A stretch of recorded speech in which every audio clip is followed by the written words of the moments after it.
নমস্কার, edges blog থেকে আমি জলি। আশা করছি সবাই ভালো আছেন, সুস্থ আছেন। আমরাও খুব ভালো আছি। আমরা আজকে যাচ্ছি তারাপীঠ। অনেক দিন বাদে একটা ফ্যামিলি ট্যুর। সামার ভ্যাকেশন চলছে এখন সব স্কুল কলেজে, তো আয়ুষের বন্ধুরা সবাই ঘুরতে যাচ্ছে বিভিন্ন জায়গায়। তা আমরা ঠিক করলাম অনেকদিন তারাপীঠ যাই না, তারা মার দর্শন করতে আমরা বেরোলাম। আর বাড়িতে এসছে আমার দুই ভাসুর রায়পুর থেকে, ওদেরকেও সাথে নিয়ে নিয়েছি। তো সবাই মিলে যাচ্ছি তারাপীঠ। তো জয় মা তারা বলে ব্লগটা শুরু করলাম। সকাল সকাল কোথাও বেরোনো মানে সেটা খুব চাপের, তাই বাড়ির থেকে এক কাপ চাও আমরা কেউ খেয়ে বেরোইনি।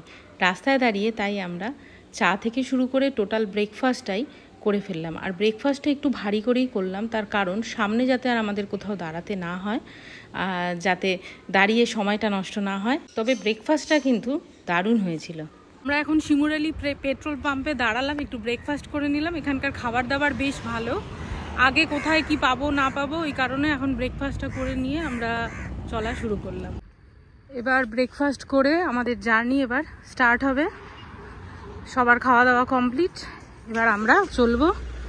তো আয়ুষ নিয়ে নিল এখন ড্রাইভিং সিটটা ওর দখলে। এতক্ষণ ওর বাবা নিয়ে এসেছিল হালিশহর থেকে শিমুরালি, এবার ও চালাবে আর ওর পাশে বসবো আমি। আজকে আমি সবাইকে নিয়ে যাচ্ছি তারাপীঠ। তো জয় মা তারা বলে আমরা এবার ফাইনালি স্টার্ট করলাম। খাওয়া দাওয়া করে একদম রিল্যাক্স ভাবে এবার চলতে শুরু করলাম। কি সুন্দর ফাঁকা রাস্তা, চারিদিকে গ্রিনারি ফুল করে আমরা এগিয়ে চলেছি তারাপীঠে।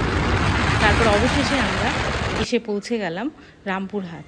আর আমরা চিন্তা করলাম যেহেতু দুপুর হয়ে গেছে, আমরা আগে লাঞ্চটা করে ফেলে তারপরেই আমরা তারাপীঠে ঢুকলেই সেটাই ঠিক হবে। তো সেই কারণে আগে আমরা করে নিলাম লাঞ্চ, তারপরে আমরা চলে এলাম তারাপীঠে। এই যে তারাপীঠে ঢোকার মুখে এই সুন্দর গেটটা, এর মধ্যে দিয়ে আমরা চলে এলাম তারাপীঠ।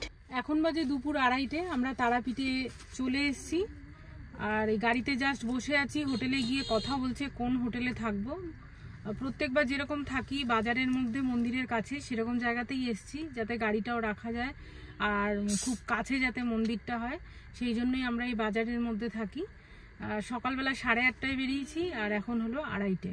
তো এবার হোটেলটা ফাইনাল হয়ে গেলেই হোটেলে ঢুকবো, ঢুকে রেস্ট করব, তারপর সন্ধ্যাবেলা যাব পুজো দিতে। তো ব্লগটা এই পর্যন্তই রাখলাম, মন্দির দেখাবো নেক্সট ব্লগে। তো সঙ্গে থাকবেন, দেখতে থাকবেন।